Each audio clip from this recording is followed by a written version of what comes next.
1월 13일 금요일 새벽기도회를 시작하겠습니다.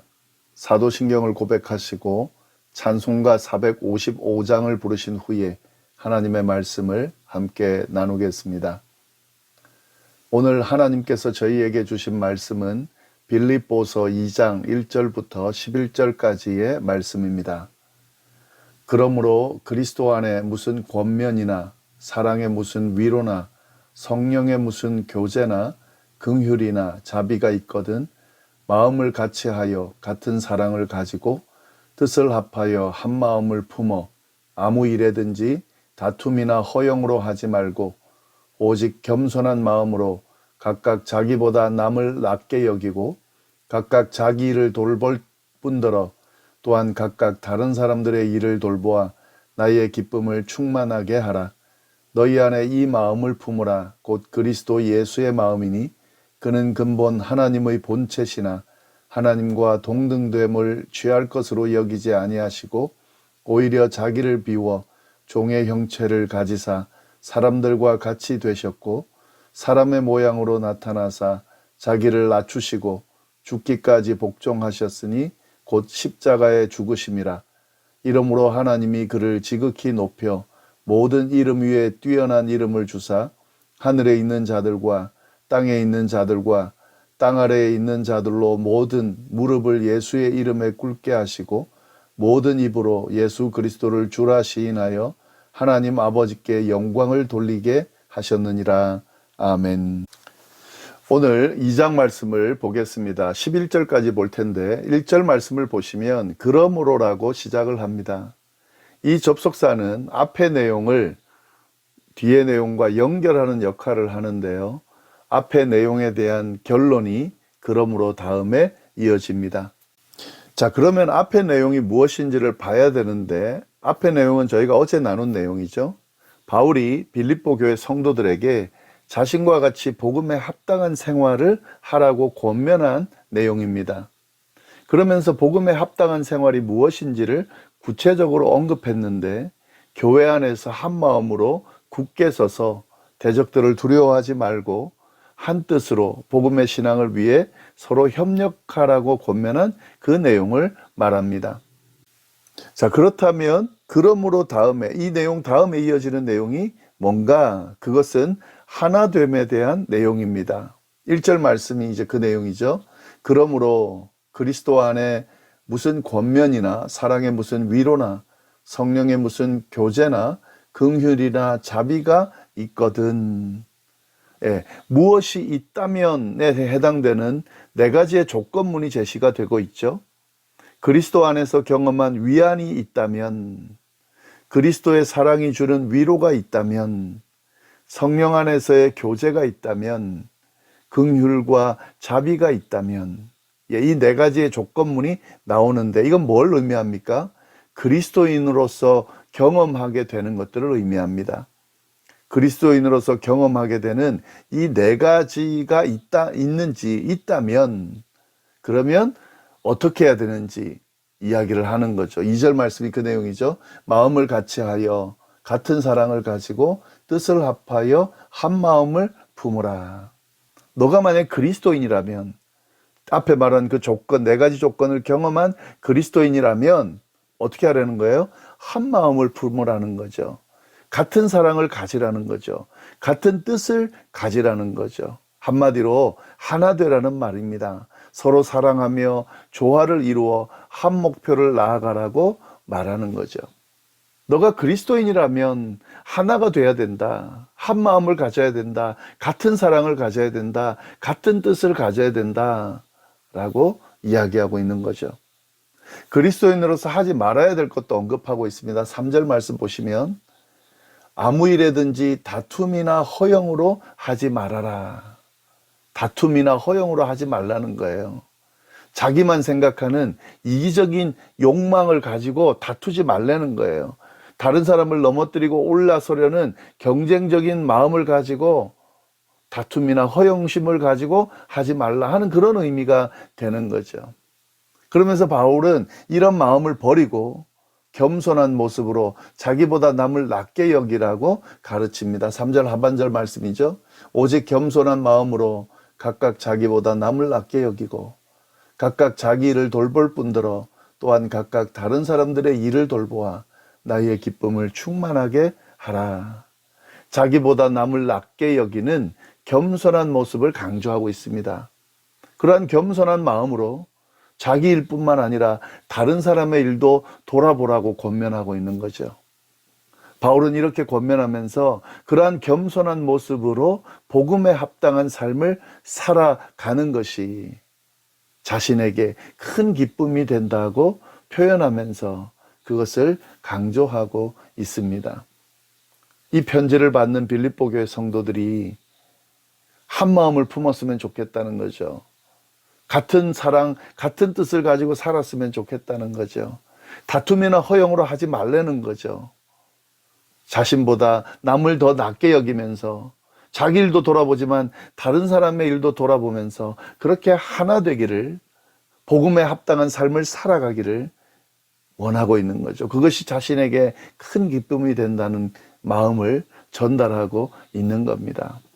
너무 당연한 이야기죠. 진정한 그리스도인이 되었다면, 그리스도 안에서 은혜와 사랑을 경험했다면 당연히 그리스도 안에서 한 마음을 품을 수 있어야 되고 동일한 그리스도의 사랑으로 서로 사랑하며 뜻을 같이 할 수 있어야 하는 거죠. 겸손한 모습으로 자신보다 다른 사람을 낮게 여길 수 있어야 하고 자기 생각만 하는 것이 아니라 다른 사람의 형편도 돌아볼 수 있어야 된다는 거죠. 바울은 이 당연한 사실을 언급하면서 빌립보 교회 성도들이 복음에 합당한 삶을 살아갈 것을 강조하며 권면하고 있습니다. 네, 이렇게 권면한 바울은 예수님의 모범을 예로 제시하면서 다시 강조합니다. 5절 말씀인데요. 너희 안에 이 마음을 품으라. 곧 그리스도 예수의 마음이니. 이 마음을 품으라 그랬을 때 이 마음 뭡니까? 앞에서 언급한 지금 말한 그 마음이죠. 바울은 그 마음을 가지라고 다시 강조하면서 그 마음이 바로 예수님의 마음이라고 이야기합니다. 앞에서 이야기한 그 마음, 그리스도인으로서 가져야 되는 그 마음이 바로 예수님의 마음이라는 거죠. 빌립보 교회 성도들에게 겸손한 모습으로 서로 돌아보고 한 마음 한 뜻을 이루라고 강조했는데 그것이 바로 예수님의 모습이기 때문에, 마음이기 때문에 그렇게 강조한 거죠. 그것이 예수님의 마음이고 모습이니까 예수님을 따르는 그리스도인들은 당연히 그러한 모습을 가져야 된다는 거죠. 그러한 마음을 가져야 된다는 거죠. 그러면서 구체적으로 예수님의 모습에 대해서 자세하게 언급합니다. 6절 말씀이죠. 그는 근본 하나님의 본체시나 하나님과 동등됨을 취할 것으로 여기지 아니하셨다. 예수님이 하나님이셨다시라는 사실을 분명하게 드러내면서 그 하나님이신 예수님이 하나님과 동등함을 내려놨다는 거죠. 7절 말씀 보시면 오히려 자기를 비워 종의 형체를 가지사 사람들과 같이 되셨다. 하나님이신 예수님이 하나님과 동등함을 내려놓으시고 자기를 비워 종의 형체를 가졌다는 거죠. 그러면서 사람들과 같이 됐다는 거죠.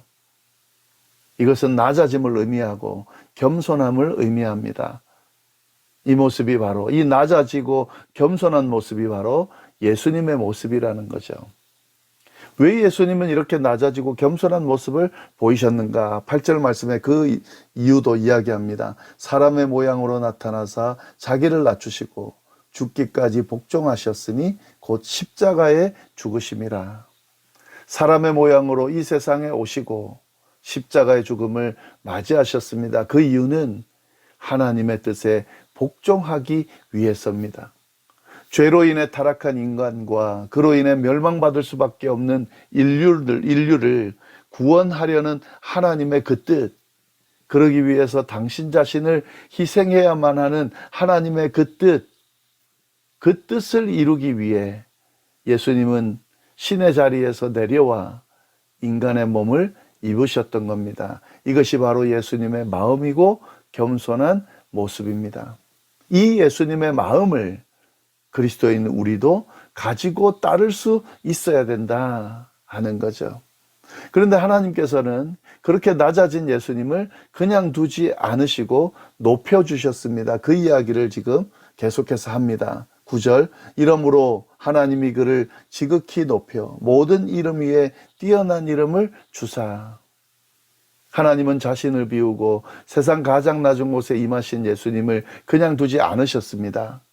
예수님을 가장 높은 곳으로 올리셨습니다. 지극히라는 말은 가장 높이라는 의미인데요. 낮아진 예수님을 가장 높은 곳으로 올리셨다는 거죠. 그리고 그의 이름을 모든 이름 위에 뛰어나게 해주셨습니다. 예수님을 높이신 이유가 뭔가 10절 말씀이죠. 하늘에 있는 자들과 땅에 있는 자들과 땅 아래에 있는 자들로 모든 무릎을 예수의 이름에 꿇게 하시려고 높이셨다는 거죠. 하늘과 땅과 땅 아래에 있는 모든 사람들이 예수님의 이름 앞에 무릎 꿇게 하기 위해서 낮아지신 예수님을 다시 높이셨다는 거죠. 그리고 그 어떤 이름보다 뛰어난 이름으로 높여주셨다는 거죠. 또 11절 말씀입니다. 모든 입으로 예수 그리스도를 주라 시인하여 하나님 아버지께 영광을 돌리게 하셨느니라. 그렇게 높이셔서 모든 사람들이, 하늘과 땅과 땅 아래에 있는 모든 사람들이 예수님 앞에 무릎을 꿇게 하시는 것, 그거보다 더 나아가서 모든 입이 예수 그리스도를 주라고 시인하게 하려는 것, 그것을 위해서 하나님께서 낮아진 예수님을 높여주셨다 하는 거죠.